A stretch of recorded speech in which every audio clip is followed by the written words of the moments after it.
ہیں، خطرے ہیں، مصائب ہیں، امام نے پھر بھی وہ والی راہ اختیار کی، کیونکہ دوسری جو تھی وہ خطا کی راہ تھی، وہ کہ اگر امام بیعت کر لیتے، یزید کے خلاف نہ نکلتے، وہ خطا کا راستہ تھا۔ امام نے کہا میں خطا کا راستہ نہیں چنوں گا، میں خطروں کا راستہ چن لوں گا۔ اب کس وجہ سے امام کا میدان میں نکلے کہ دین خدا پر، جی قربانو آپ بتائیں۔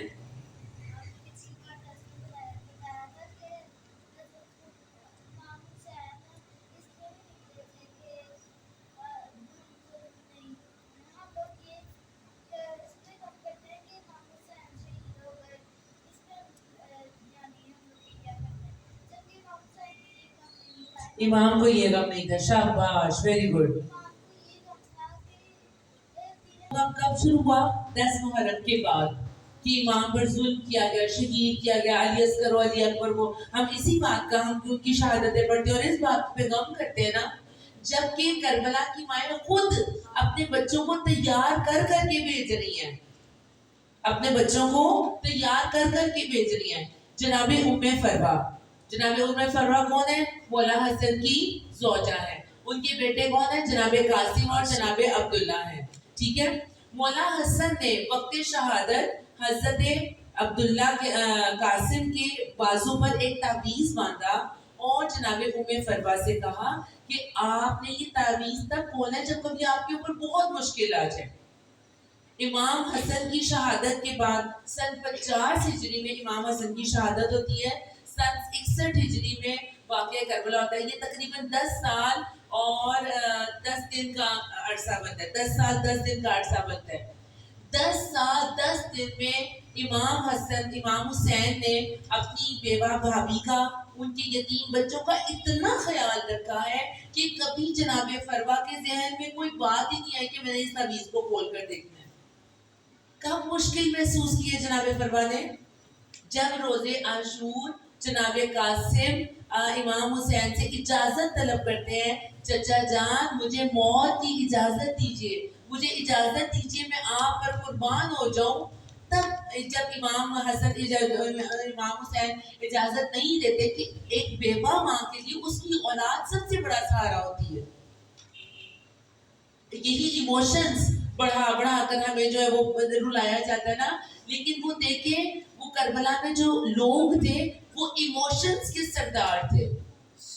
جناب فروا جب اجازت نہیں ملتی، جناب قاسم جو ہے وہ ماں کے پاس آتے ہیں تو جناب فروا اتنی تکلیف محسوس کرتی ہے کہ 10 سال میں مولا حسن کی شہادت کے بعد ایک دفعہ بھی وہ تقسیم جو ہے تکلیف محسوس نہیں کی۔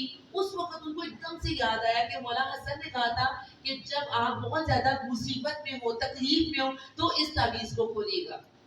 اس تعویذ کو کھولا، اس تعویذ میں لکھا تھا کہ اے میرے بھائی حسین، جب کربلا میں تم پر بڑا سخت دن آئے گا، اس دن میرے قاسم کو میری طرف سے اپنے اوپر قربانی کے طور پر قبول کر لینا۔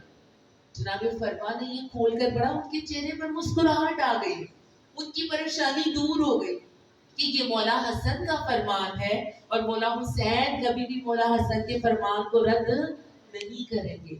خوشی خوشی اپنے بچے کو جناب قاسم کو ہاتھ میں پکڑ کر اور وہ تعویذ لے کر جناب امام حسین کے پاس گئی ہے۔ امام حسین نے دیکھا میرے بھائی کا فرمان ہے، اس کو چوم لیا کہ یہ بھائی کا حکم ہے، اس کو رد نہیں کر سکتا۔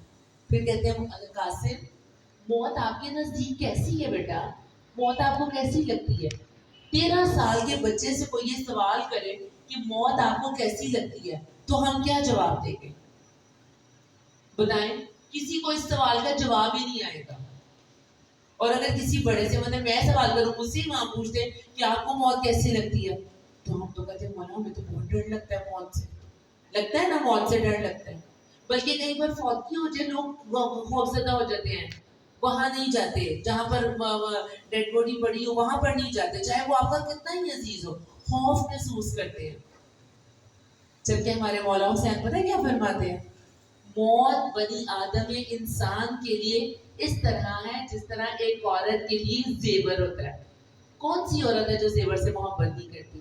زیور کو پہننا پسند نہیں کرتی؟ کرتی ہے نا، پسند کرتی ہے۔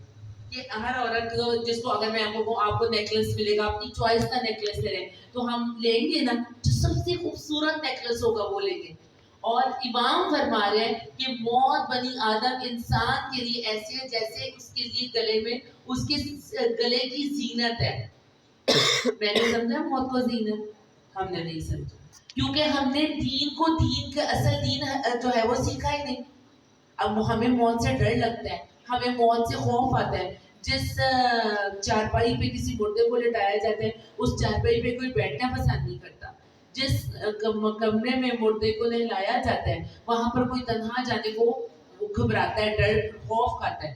ایسی بات کی نہیں ہے نا، ہم موت سے خوفزدہ ہیں. ہمارے مولا حسین فرما رہے ہیں موت انسان کے لیے زینت ہے، اس کے لیے باعث کیا اس کو ہوتا ہے آرائش ہے، لیکن ہم تو اس سے خوف زدہ ہیں. اور پھر جناب قاسم سے پوچھتے ہیں کہ موت آپ کے نزدیک کیسے ہے؟ کہتے ہیں احل الی العسل. بچوں کو میٹھی چیز اچھی لگتی ہے نا، اچھی لگتی ہے. آپ کو کہا جائے آپ کو چاکلیٹ دی جائے گی آپ خوش ہو جائیں گے، آپ اس کو کہ وہ تو بہت مزے کی ہوتی ہے. حضرت قاسم فرماتے ہیں کہ موت میرے نزدیک شہد سے زیادہ شیرین ہے. جناب قاسم کو موت کے ذائقے کا بھی پتہ ہے. چچا جان موت میرے لیے شہد سے بھی زیادہ میٹھی ہے. کیسی تربیت ہوئی ہے جناب فروا نے، کیسی تربیت کی ہے مولا حسین نے، حضرت عباس نے کیسی ان کی تربیت کی ہے. 13 سالہ جناب قاسم جن کے سینے پر زرہ پوری نہیں آتی ہے وہ موت کے لیے بےتاب ہے. اور پتہ جا کر کتنے بہادر لشکر یزید میں ایک نامی گرامی پہلوان تھا، اس کو للکارا، رقص پڑا، ان کو للکارا کہ میں حسن مجتبیٰ علی مرتضیٰ کا پوتا ہوں، اور اپنا تعارف کروا کر. تو اس نے کہا یہ تو ایک معصوم سا بچہ ہے. وہ کہا کہ جاؤ اے پہلوان تم اس کے مقابلے لو. میں نہیں چاہتا، یہ اتنا چھوٹا سا بچہ، میری توہین ہے کہ میں بچے سے لڑوں. میں اپنے بیٹے کو بھیجوں، سب سے چھوٹے بیٹے کو بھیجا، اس کو فنار جناب قاسم نے کر دیا. جنگ کے جو فنون ہے 13 سالہ جناب قاسم کو جنگ کرنے کا طریقہ آتا ہے کہ اگر کوئی تم پر حملہ کرے تو دفاع کیسے کرنا ہے. اور دشمن پوچھے قاسم تم حملہ کرو گے یا میں کروں؟ جناب قاسم کہتے ہیں تم کرو، تم مجھ پر حملہ کرو، میں دفاع کروں گا. وہ حملہ کرتے جناب قاسم کو دفاع کرتے، پھر جناب قاسم حملہ کرتے ان کو فنار. ایک بیٹا آیا، وہ غصے میں پاگل ہو گئے ہیں اس نے میرے بیٹے کو، اس نے دوسرے جو اس سے بڑا بیٹا تھا اس کو بھیجا، وہ بھی فنار، اس سے بڑا بیٹا بھیجا، پھر سب سے بڑے بیٹے کو بھیجا. ایک ایک کر کے 4 بیٹے اس پہلوان کے وہ جو ہے فنار کر دیے، قتل کر دیے جناب قاسم نے. وہ غصے میں پاگل ہو کر تلوار لہراتا ہوا آیا، جناب قاسم نے اس سے بھی حملہ کر کے اس کو بھی فنار کر دیا. جب دیکھا کہ یہ پہلوانوں کو یہ 13 سالہ بچہ جو ہے وہ فنار کر رہا ہے، کہاں مل کر حملہ کرو، اور پھر جناب قاسم کی شہادت ہو جاتی ہے. اتنی جناب فروا کہاں پریشان ہو رہی ہے؟ جہاں اجازت نہیں مل رہی. جہاں پر جناب قاسم کہاں پر خوش ہو رہے ہیں کہ جب ان کو پوچھا جا رہا ہے کہ موت کیسی ہے، کہتے ہیں شہد سے زیادہ شیریں ہے. کمال نہیں نظر آتا. یہ کون لوگ تھے جن کا اور مولا حسین کا غم ایک تھا، جن کا اور مولا حسین کی خوشی ایک تھی. ابھی میرے پیارے بچوں ہمارا اور مولا کا غم بھی ایک نہیں ہے. ہم کیوں روتے ہیں؟ مولا حسین شہید ہوئے، مولا علی اصغر شہید ہوئے، مولا علی اکبر شہید ہوئے، جناب قاسم شہید ہوئے، جناب مولا محمد شہید ہوئے، اور وہاں پر مائیں شکر کر رہی ہیں اللہ پاک تیرا شکر تو نے اس قربانی کو قبول کر لیا. وہ غمگین نہیں تھی مائیں. ایک انسانی فطرت کا تقاضا ہے اپنے بچے کو شہید دیکھ کر آنسو آ جانا، ایک فطرت انسان کے اندر ہے. لیکن وہ مائیں اپنے بچوں کو روک نہیں رہی تھی کہ نہیں تم نے نہیں جانا قربان ہونے کے لیے، خود اپنے ہاتھوں سے تیار کر کے بھیج رہی ہیں. ایک ماں کو اپنے چھوٹے بچے سے بہت پیار ہوتا ہے، وہ ماں تیار کر کے اپنے بچے کو بھیجی ہے کہ آقا اگر اس بچے کے خون کی جو ہے خون نے آپ کی شہادت کی حقانیت کی گواہی دینی ہے، لے میرا علی اصغر حاضر ہے. جناب ام رباب شب عاشور رو رہی ہیں علی اصغر کو گود میں لے کر، جناب سکینہ کو پیار کرتے ہوئے. میرے پاس تو کوئی ایسا جوان ہی نہیں ہے، کل میں اپنے آقا و مولا حسین پر اس قربان کروں؟ میں کس پر اپنے مولا کو قربان کروں؟ وہ رو رہے ہیں اس بات پر کہ میرے پاس کوئی جوان نہیں ہے. کل ہر کوئی قربانی پیش کرے گا. علی اصغر میں کس کو قربانی پیش کروں گی؟ تم تو بہت چھوٹے سے ہو. بچیوں پر جہاد واجب نہیں ہے، کس کو بھیجوں میں؟ مولا حسین خیمے کے باہر کھڑے ہو کر یہ بات سن رہے ہیں. کہا رباب جو قربانی تمہاری طرف سے ہوگی نا وہ میرے خون کی حقانیت کی گواہی بن جائے گی، مہر لگ جائے گی علی اصغر کی شہادت سے، میری شہادت پر کہ میں حق پر تھا. کہا آقا میرا بھی خوش ہوئی ہے اس بات پر، سجدہ شکر میں جا لاتی ہے، میری قربانی بھی کر بھولو. لیکن وہ احساس ہے کہ میرا بچہ، چھوٹا سا بچہ شہید ہو جائے گا. ایک ماں کو وہ غم ہے جب پتہ چلتا ہے کہ یہ علی اصغر بھی شہید ہوں گے تو شکر پروردگار کرتی ہے، اور آنکھوں میں آنسو ہیں، شکر بھی کر رہے ہیں اور گریہ بھی کر رہے ہیں. ایسا بامعرفت گریہ ہمارے امام نے ہم سے مانگا. امام حسین کا غم کیا تھا میرے بچوں، جس نے امام کو مکہ سے مدینہ سے نکلنے پر مجبور کر دیا. وہ یہ غم تھا، میں نے پچھلی دفعہ آپ کو بتایا تھا، امام نے کہا تھا انا اہل بیت النبوہ، میں اہل بیت نبوت کا گھرانہ ہوں. ویزید شارب الخمر رجل فاسق. یزید کون ہے؟ نافرمان خدا شخص ہے.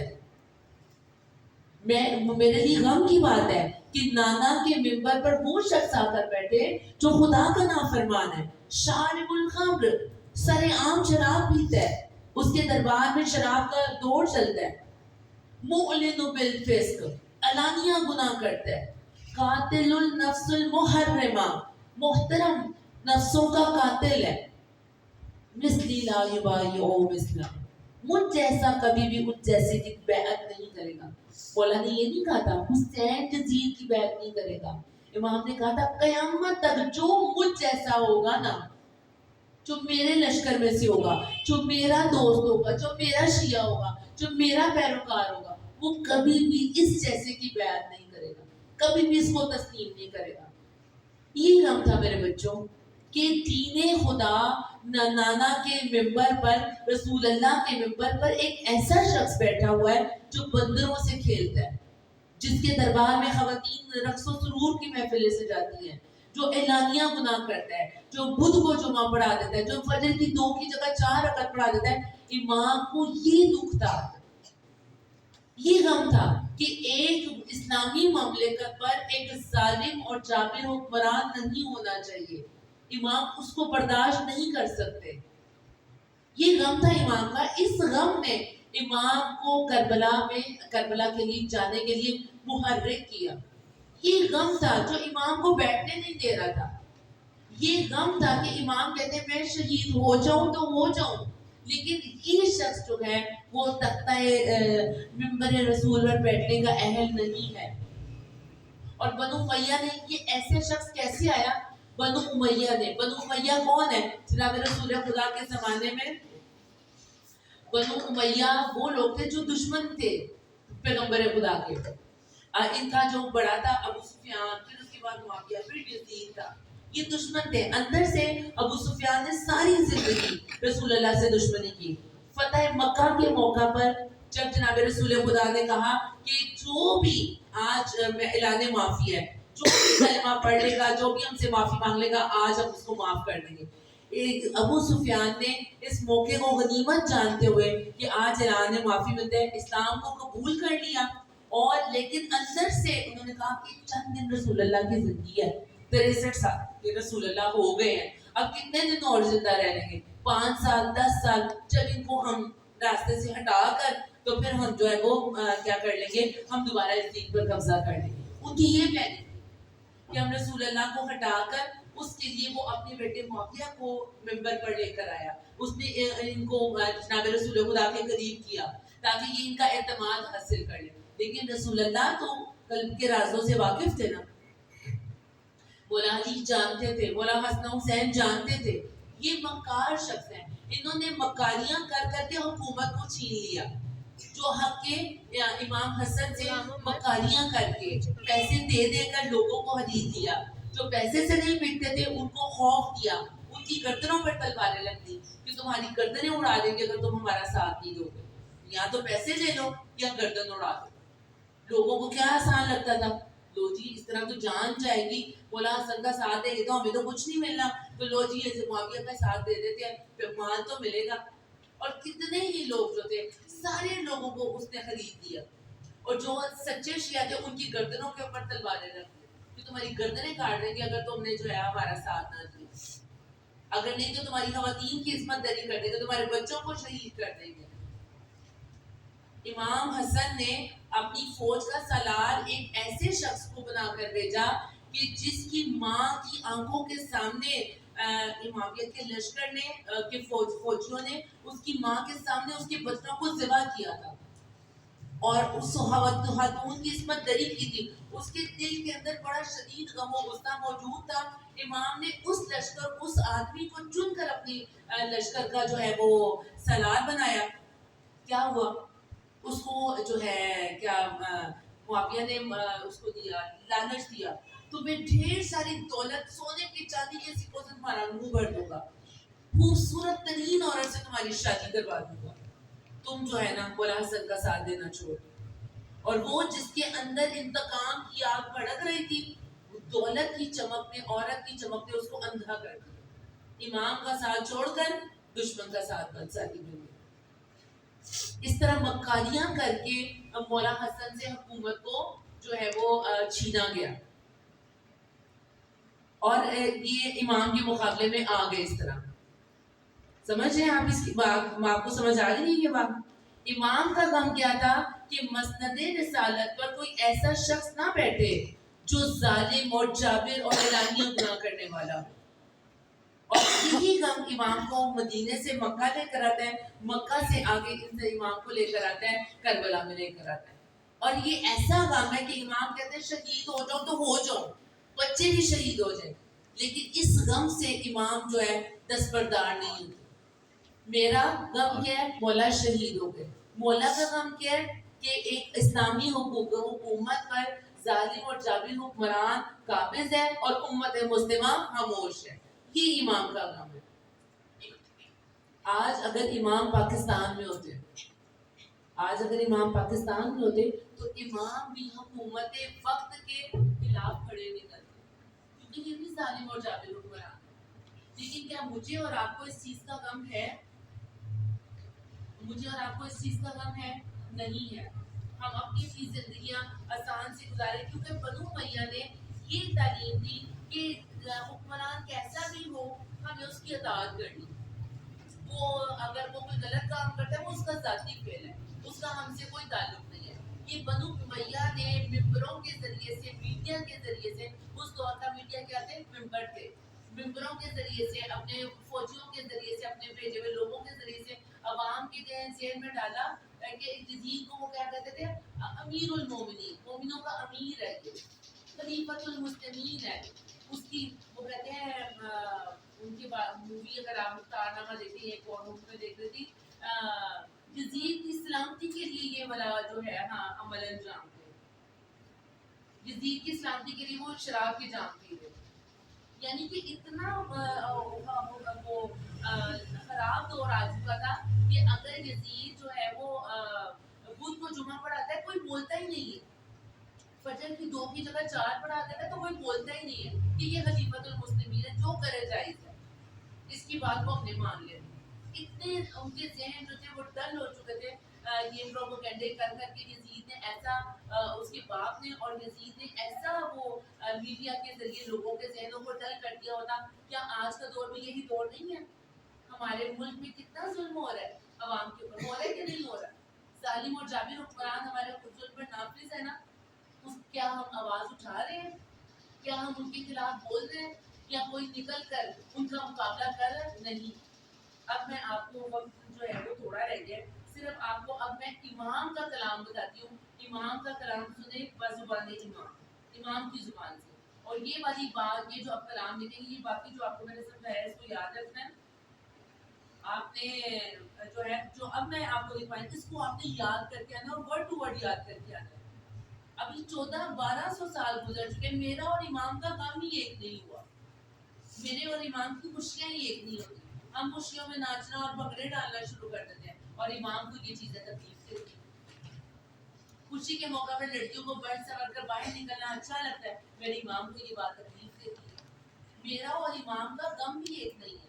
امام کہتے ہیں کہ ہر عید کے دن جب ہم بہت خوش ہوتے ہیں، بڑے پیارے کپڑے پہنتے ہیں، عید نماز عید پڑھتے ہیں، عیدیاں لیتے ہیں، عیدیں دیتے ہیں، امام ہم باقی کیا فرماتے ہیں؟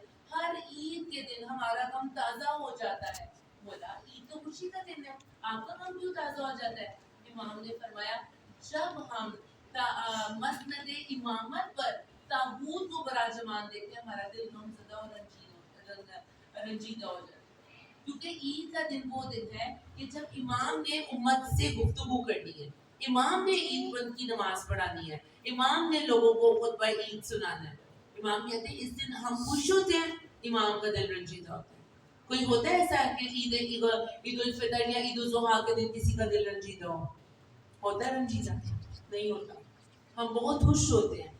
ہم پیارے پیارے کپڑے رات جا کر چوڑیاں مہندی شاپنگ لڑکے باہر پڑتے رہتے ہیں، خوشی میں بدلتی. کل عید کا دن ہے اور میرے امام کہتے ہیں ہر عید کے دن، صرف ایک دن نہیں، ہر عید کے دن ہمارا غم تازہ ہو جاتا ہے کہ جب ہم مسند امامت پر غیر کو، طاغوت کو، دشمن خدا کو برا جمان دیکھتے ہیں، وہاں پر اس کو بیٹھتے ہوئے دیکھتے ہیں، وہ آتے ہیں اور جو ہے وہ لوگوں سے نماز عید میں شرکت کرتے ہیں، ہمارا دل رنجیدہ ہو جاتا ہے. اسی لیے کہا گیا ہے ہر عید پر آپ دعائے ندبہ کی تلاوت کریں. دعائے ندبہ پتہ ہے کیا ہے؟ دعائے ندبہ نوحہ ہے، گریہ ہے. اس دعا میں مصائب ہیں کہ آپ گریہ کریں. ہم عید کے دن خوش ہوتے ہیں. کب عید کا دن حقیقی خوشی کا عید دن بنے گا؟ کہ جب امام زمان ظہور فرمائیں گے، جب وقت کی حجت آئیں گے، وہ نماز عید پڑھائیں گے، وہ خطبہ عید دیں گے. سب سے زیادہ خوشی کا دن وہ ہوگا. اپنی خوشیوں میں اپنے امام کو ضرور مانگے، مولا ہمارے گھر میں خوشی ہے لیکن